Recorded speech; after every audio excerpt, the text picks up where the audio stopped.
we would like to begin this workshop regarding changing core belief systems in the following way.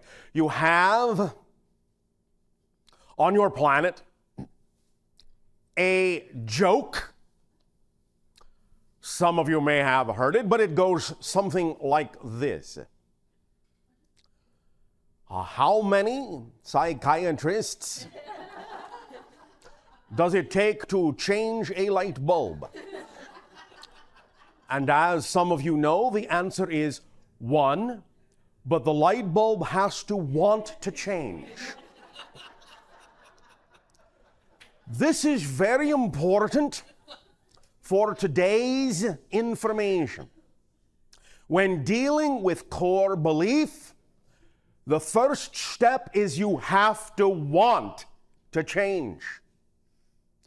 All the techniques, all the tools that we may share with you or have shared with you about changing beliefs will basically be lying idle on your shelf without the first and most important ingredient, the desire to change the core belief. Many of you have talked, and we have talked about the idea that you are going, euphemistically speaking, symbolically speaking in a way, from 3D to 4D, third density to fourth density. So let's take advantage of the nomenclature of 4D and present to you the basic curriculum we will be covering today, which involves 4 Ds. Desire, definition, dedication, and detachment. These are the 4 overall general elements necessary for changing core belief. Desire, definition, dedication, detachment. And we will explain each of these in depth as we go. First and foremost, understand that there is a difference between the vibrational energy of what is typically called desire and the word you often use, want. Not quite the same thing. It can be used in the same way, but we wish to make sure it is clear that in this context, when we are talking about desire, it is something far more akin to passion and a true deep soul desire than simply the idea that you as a person may want something. The desire, the level of desire we are talking about comes from the inner soul, the inner being. That which you are so passionate about bringing into your life as a state of being, knowing yourself deeply, who you are as a consciousness, the state itself that you wish to experience your life within, the desire to be nothing else but yourself in the purest way you can be, and reaching for that in all ways that you can, in thought, in word, in deed. Desire will be, in this case, the true driving force that will allow you the energy and the power to delve deep into your belief systems, find the core beliefs, allow yourself then to, in examining them and identifying them, change them. The desire, first and foremost, must be paramount in the utilization of these techniques, paramount in your focus for examining core beliefs. The desire to change, the desire to change, overwhelmingly, overpoweringly, passionately, the desire to change, to be who you really are, to discover that and be who you really are. Without applying the first 4 D's of desire and definition and dedication and detachment, without those, without all 4 of them, you may give rise to a 5th D, difficulty in changing your core beliefs. The first 4 D's are so important in working together as a holistic system. They must all truly be present for the manifestation, for the change to occur, to be experienced in your life in a tangible way, in a heartfelt way. So, let us, for the moment, examine one of the pages you have in your hands, not the first necessarily, not the second, but look at the lists of words, the 2 lists of words. Now, the first group of words are conditions that are required for you to survive in physical reality as a physical being. If you stop simply and take a look and think about it, you will realize how important those are. Obviously, in order to continue your existence in the physical experience, you must be born into it. You do need to continue breathing. I believe you all understand that. You all really, generally need to drink. You all generally need to eat, and all the other things, just to maintain your existence in physical reality. The second level, the second group of words, are words that are representative of, in a sense, functioning, so to speak, getting along in physical reality. Now, not all of them are absolutely necessary, for certainly you can get along in physical reality without your eyes, or without hearing, or a few other things, although some of them are essential in order to truly function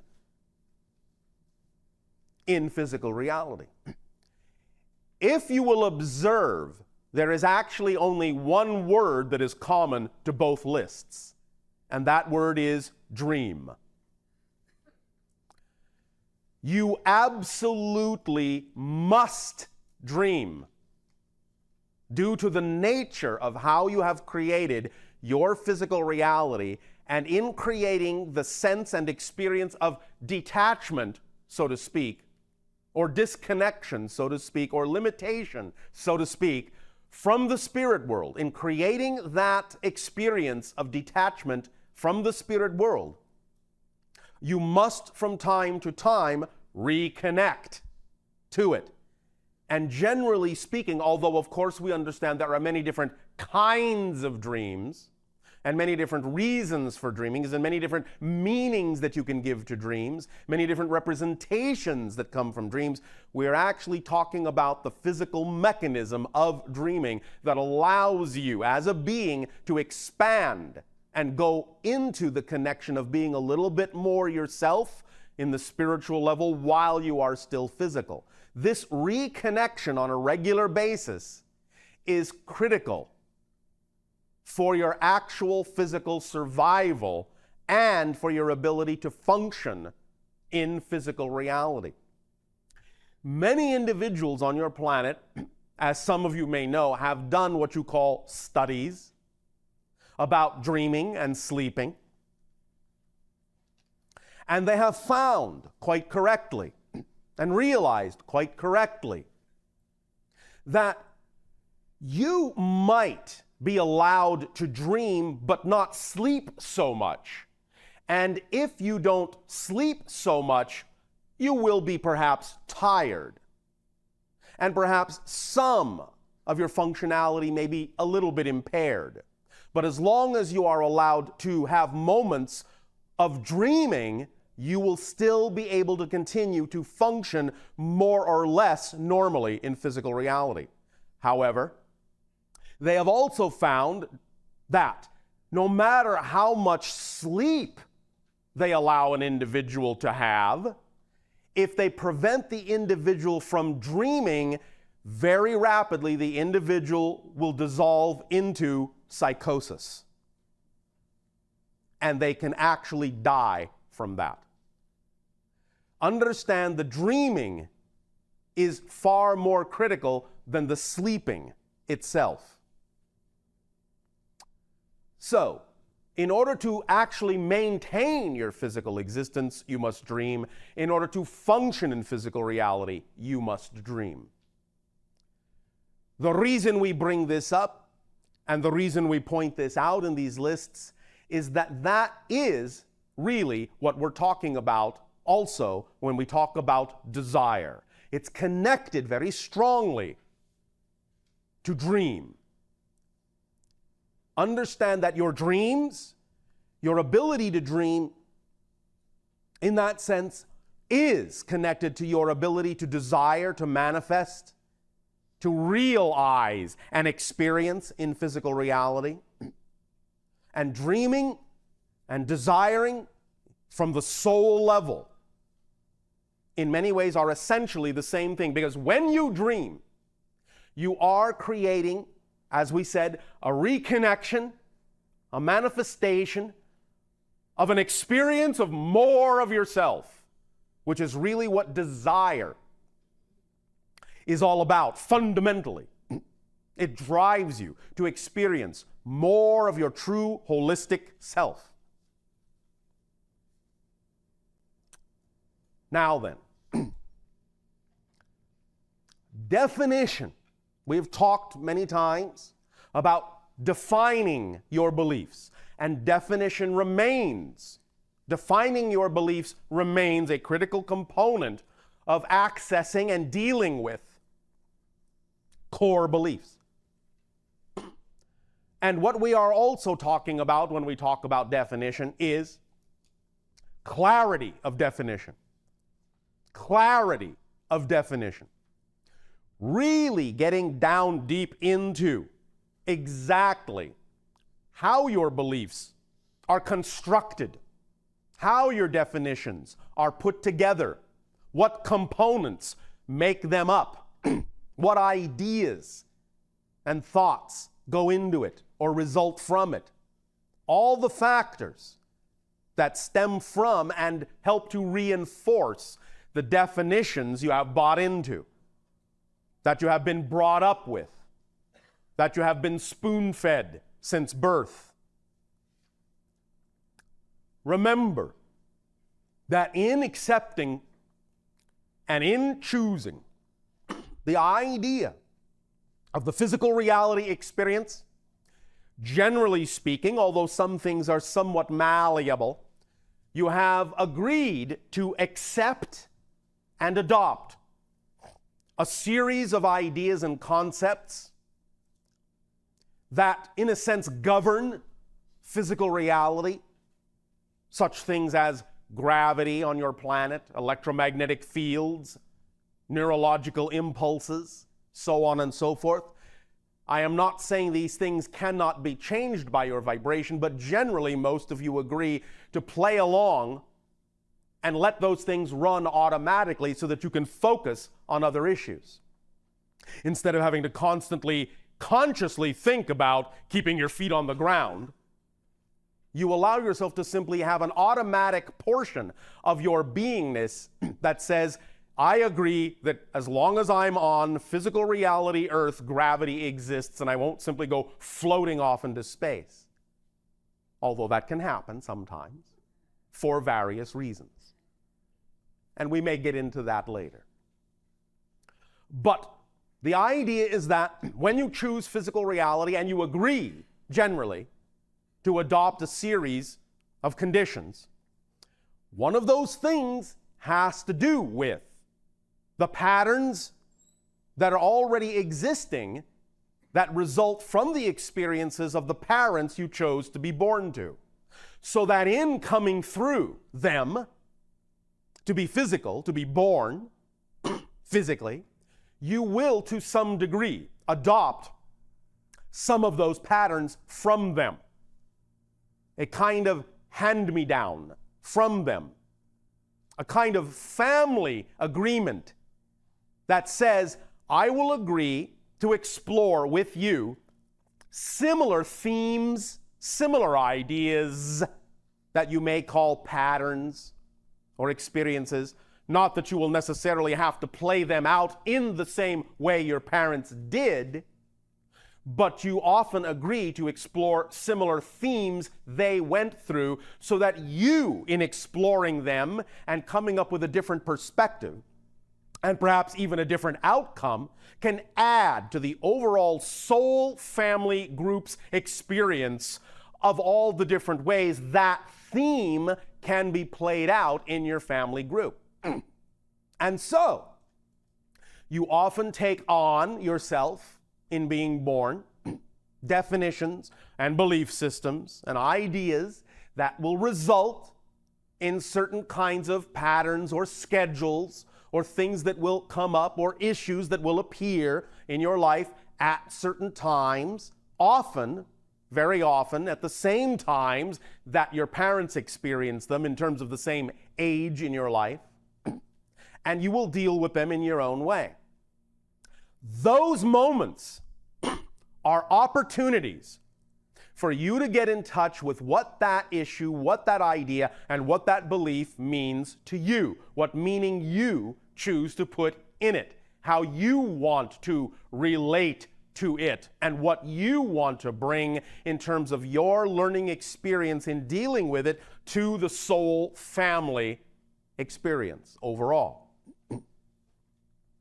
So it is very important in doing that you have absolute clarity of definition of what those beliefs are that you have been handed from your parents, from society in general, or sometimes even what you may have chosen to bring through with you, just simply as something you have chosen to explore.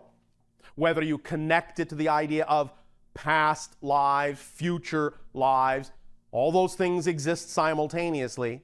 So it's really more of a cross connection to some other life going on right now, concurrently. But nevertheless, no matter how you make a relationship or how you need to explain it or set it up to yourself in order for you to have the experience and explore it, getting clarity of the definitions, getting clarity of the belief systems is critical, especially when you are dealing with core beliefs. Because, as the name core belief implies, you have set these belief systems up in layers, like an onion. Often it will be easier for you to peel them away, get down to the core, to understand the underlying foundation that supports and maintains and perpetuates all the other beliefs on the upper layers. But in giving yourself layers, and in dealing with the outer layers or the top layers, however you wish to look at it, doesn't matter, first, dealing with them first and peeling your way through them, it gives you practice. It gives you experience in dealing with beliefs.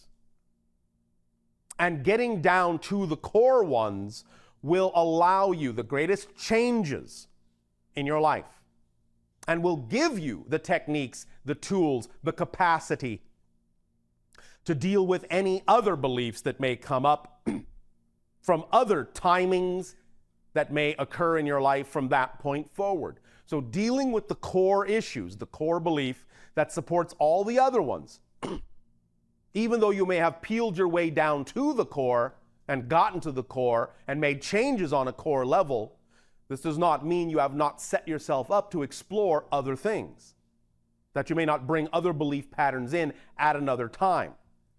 And those patterns will connect to the core belief as well, and in dealing and learning how to deal with the core belief, you will be better able to handle those other levels of beliefs when they come up in a different arena, in a different area of your life.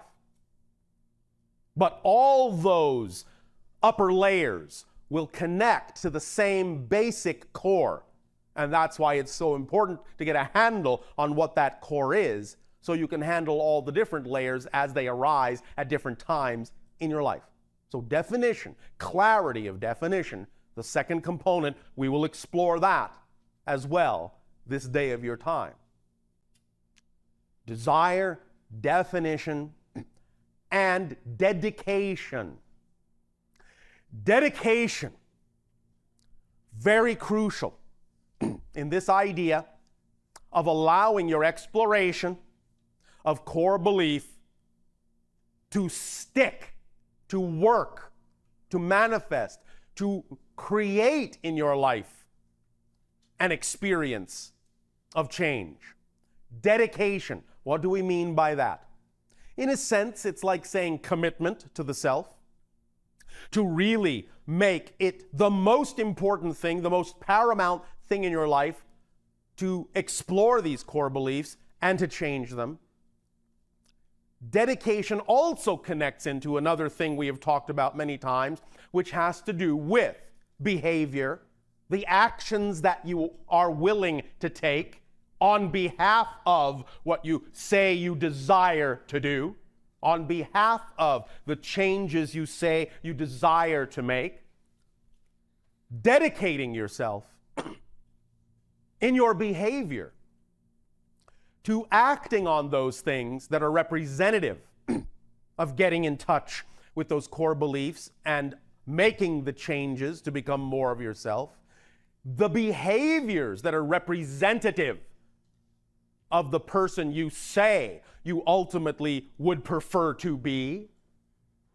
Dedicating yourself to choosing through your actions only those things vibrationally representative, only those things behaviorally representative of the person you say you wish to be, of the person and the life you say you prefer that person to have, so that in thought, word, and deed, you constantly reinforce with your dedication to choosing only those things that you really do have the desire, most important of all, to be that person you say you prefer to be.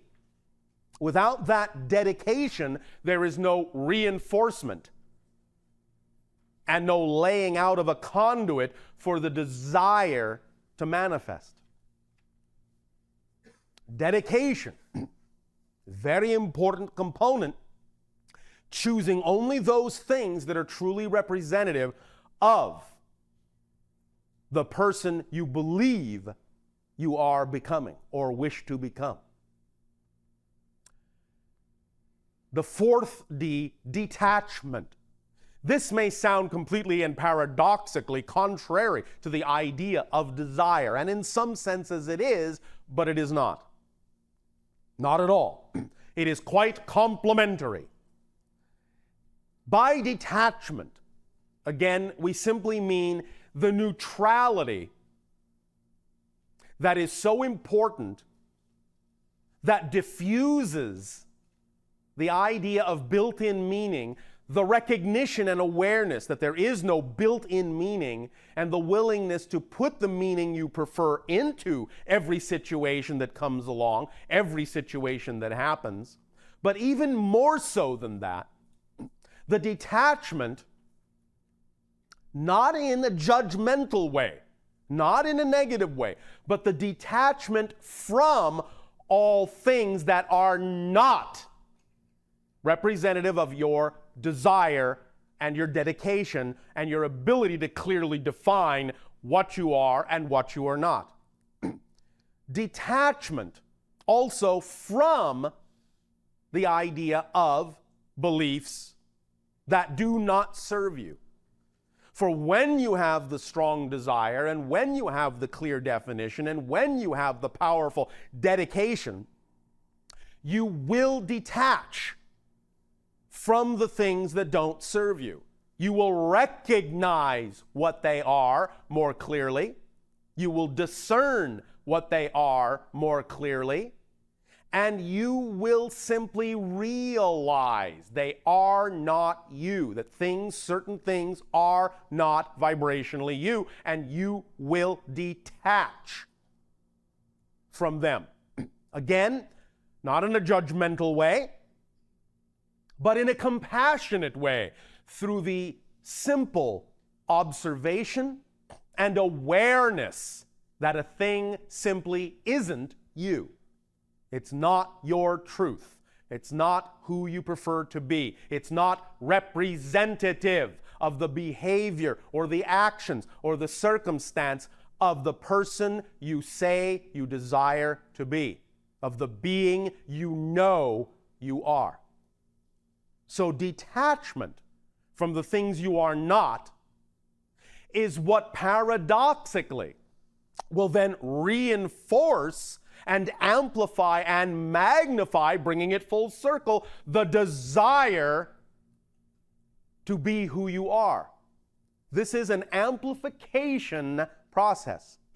You start with desire, and you go through the definition, and you go through the dedication, you use it to arrive at the kind of detachment that will clear out the things that don't belong and allow the desire, like a fire, to burn that much more brightly in you and illuminate more clearly for you the things in your definitions that don't work for you, and drive you more strongly to dedicate yourself to being who you really prefer to be, thus then arriving once again at the state of detaching in a compassionate way from those things that don't serve you, so that can make more room for your desire to burn even brighter.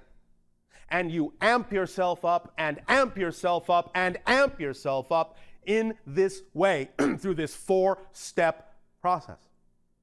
And that is why, if any one of those key components is missing or left out or not as fully utilized as it could be, you will then create the difficulty because you will be breaking the circuit.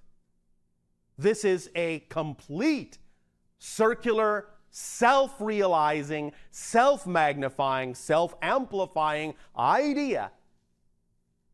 And all of those things are equally important in the holistic approach of getting the experience in your life of this technique and these ideas really working for you.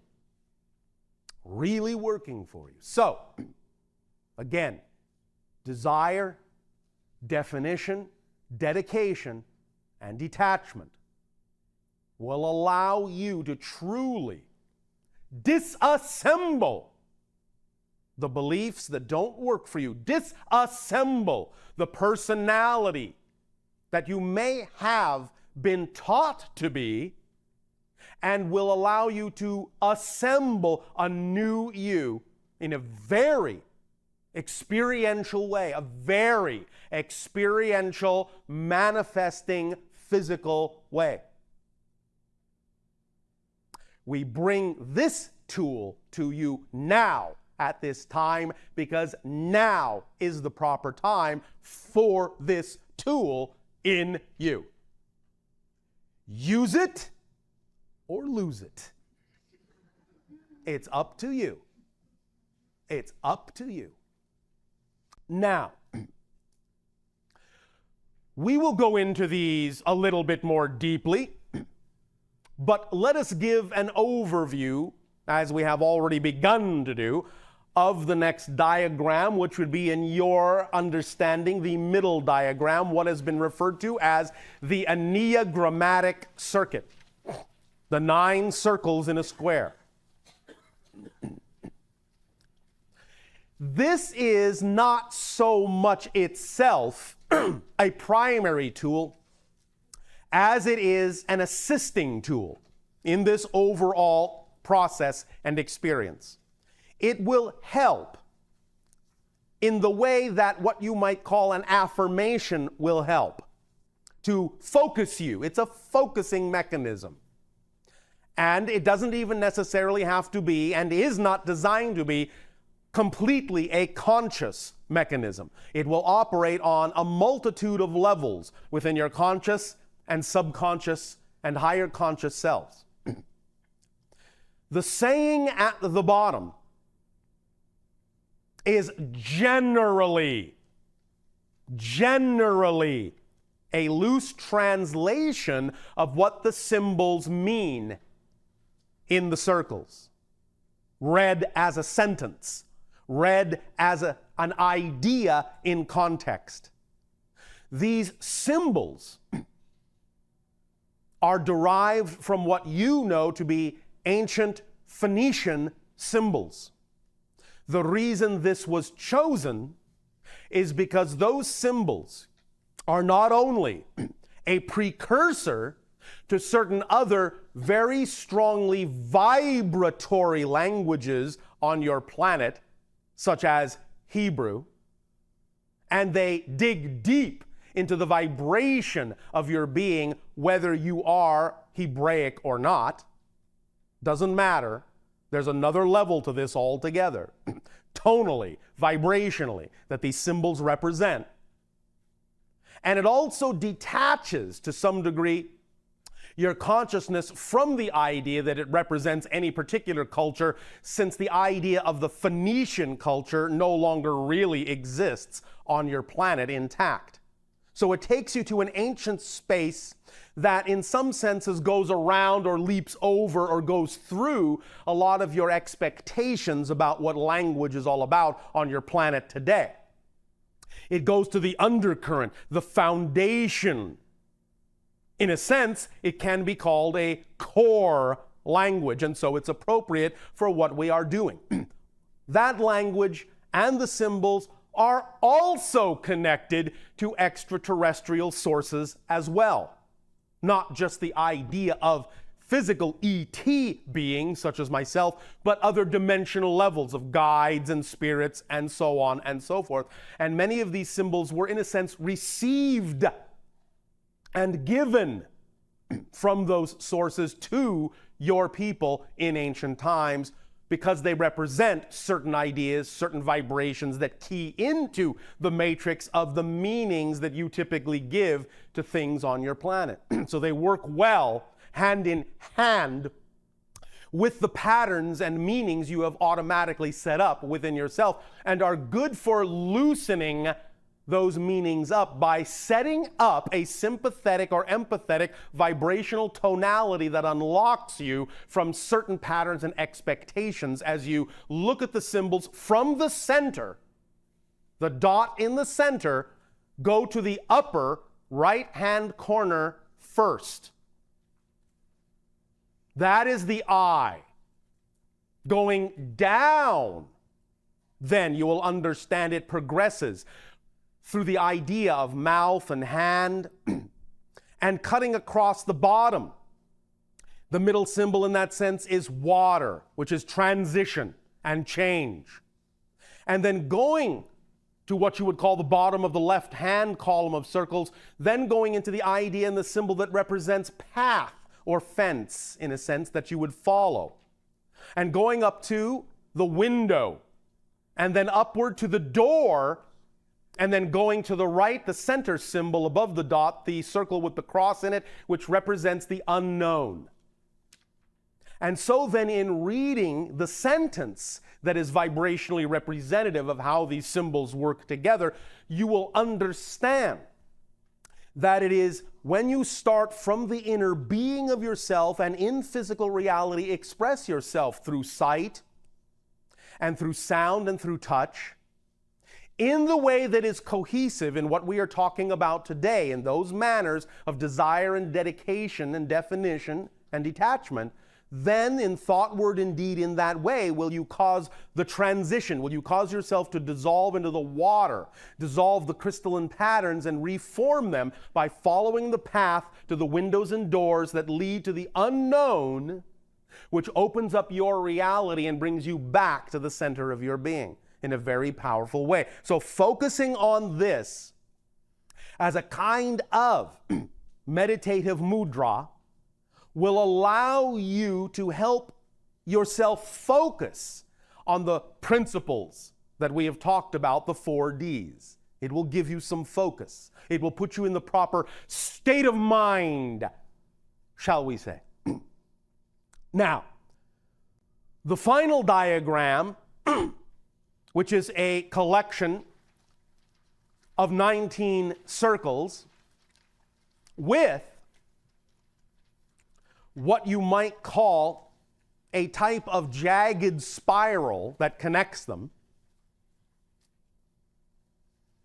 We will get into this more deeply as this communication continues, but in an overview, a general overview, this is a symbol that comes directly from our civilization's history.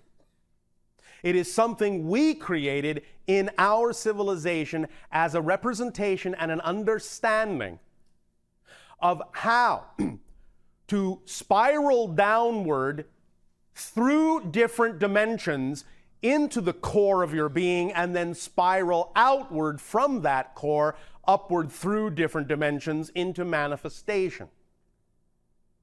In some senses, this could be called a neurological spiral. We did not want nor instruct there to be the name put on the page because there should be nothing else in your vision when focusing on this image other than the image itself. And it represents the idea of going down through the layers of your beliefs to the core and coming up from the core through new beliefs and outward into manifestation, following that spiral. And as you can see, dimensionally speaking, the spiral itself, when you look at it in a certain way, actually takes on 3-dimensional characteristics. It sort of looks like an unfinished cube or box. Certain lines seem to come toward you. Certain lines seem to go away from you. So it fulfills the idea in a 2-dimensional plane of an actual multi-dimensional path that you actually are taking when you focus on this image, and it actually lets you pass through different dimensional and neurological levels of your belief system to the core and brings those ideas from the core back out into a 3- and 4-dimensional manifestation. It's a very, very powerful gazing tool that will, in a sense, change literally your dimensional perspective of who, what, where, and when, and why, and how you are, and how you manifest yourself. So, set these aside for the moment. We will get back to these tools in a while. But at this time, let us focus a little bit on our journey toward accessing core beliefs. Let us focus on a primary question. That question is why? Why am I here? One of the primary questions humans ask. Why am I here? Now, aside from how we have addressed this idea on a simplistic level in the past, which is to simply say, well, why not? There are very specific reasons why you chose to be where you are. And it is getting in touch with those reasons from a spirit level in choosing this life that you begin your journey to the core. Coming down from heaven, so to speak, to earth, That passage, the why of that passage, is also essential in your understanding of what it is you will be accessing in your core, because it has to do with the themes that you took upon yourself in choosing to be physical and have a physical experience. And it has to do with understanding, as we said, the patterns you have taken on from your parents and your society and how you play those out. The why. Now, when you choose themes or a kind of physical life or experience from spirit, from that perspective, from that level, before each life, again, we understand we're speaking linearly for clarity's sake. It's all happening at the same time. It's all one. We know all the lives are simultaneous, but just so you understand this process, because that's what physical reality is all about, process, that to some degree is what takes us back to the why. Why has to do with process. The asking of the questions in life, the most important questions. Why this? Why that? Why is this that way? Why is that way? The why question is the very core of the existence of physical reality, because it has to do with the fact that only in really physical reality do you experience creation in the form called process. There is time and space definitions that give you the ability to actually experience creation in process. Otherwise, from higher levels, there's no time, there's no space. A thing just is. And there is no appreciation or depth of exploration of why that thing is. So physical reality exists, in a sense, so you can develop an experience of the deep appreciation of the why component of all that is. That's what physical reality is for. And so when you choose a physical experience, what you're actually saying is you want to dive into the why of it. Not the YMCA of it, the why of it. You want to experience that aspect of all that is, the actual creative manifestation component of the one, of the all. And you need a space-time referential point of view in order to have that experience.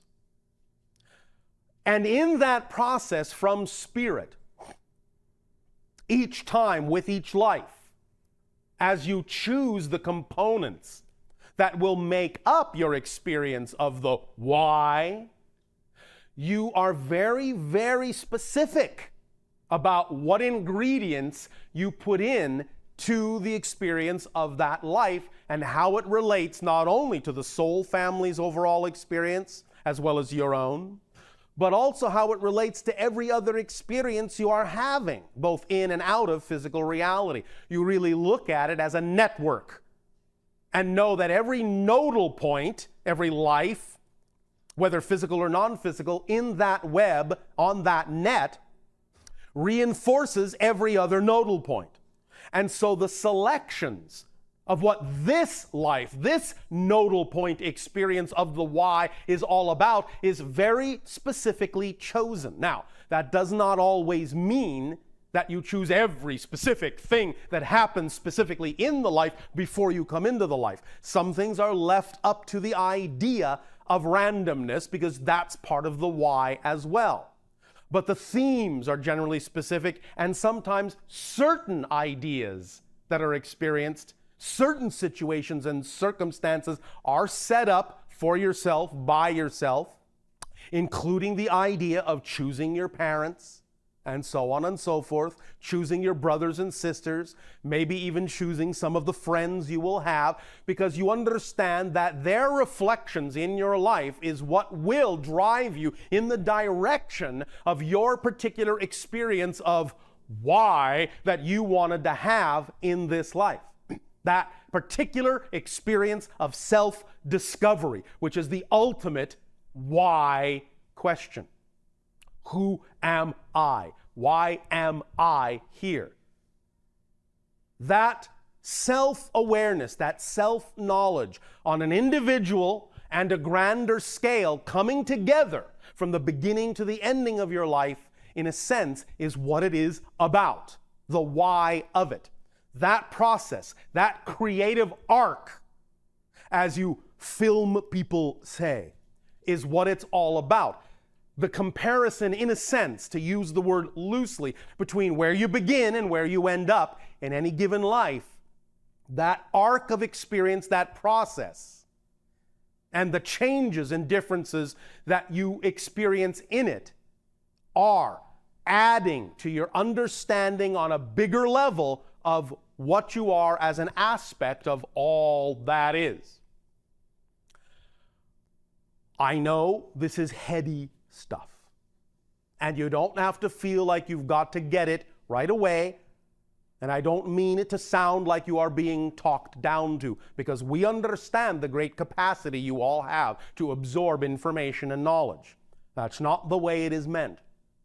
But we understand we are also giving this information in a prescribed way, at a certain rate, that is designed purposely sometimes to actually kind of overshoot your conscious mind and go directly into the core of your being. So that, like what you call a time-released capsule, much of what we are giving you today does not necessarily have to be retained immediately consciously, but will come up, will bubble up to the surface, a little piece here, a little piece there, and then, when appropriate, when you're ready to handle it, and you will then deal with having the tool to deal with the situation at hand.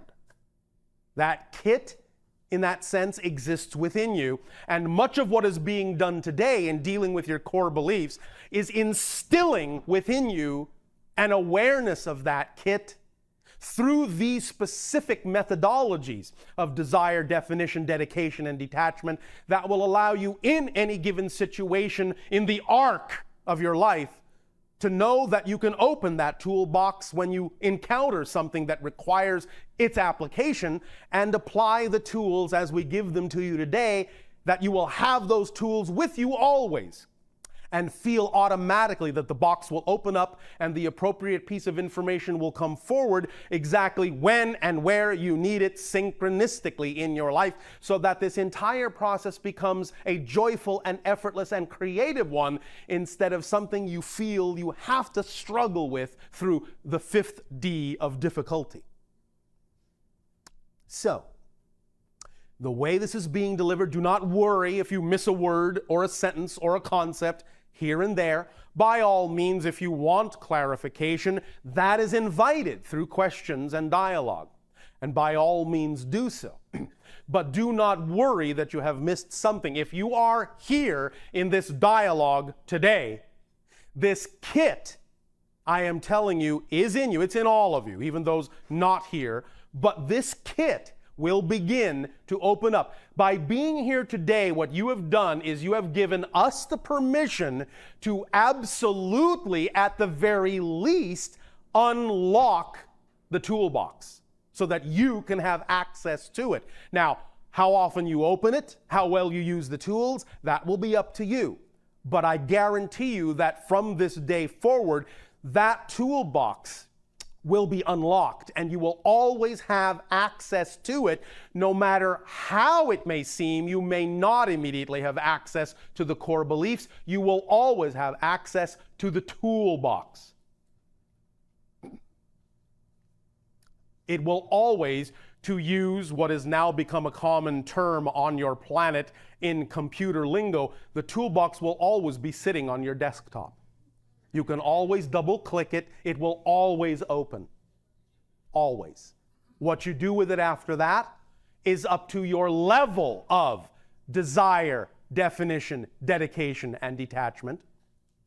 You will amplify and sharpen those tools with your willingness to be yourself through desire. But it will always open for you. And it's up to you how to use them, when to use them, where to use them, how much to use them, how little to use them. It's up to you.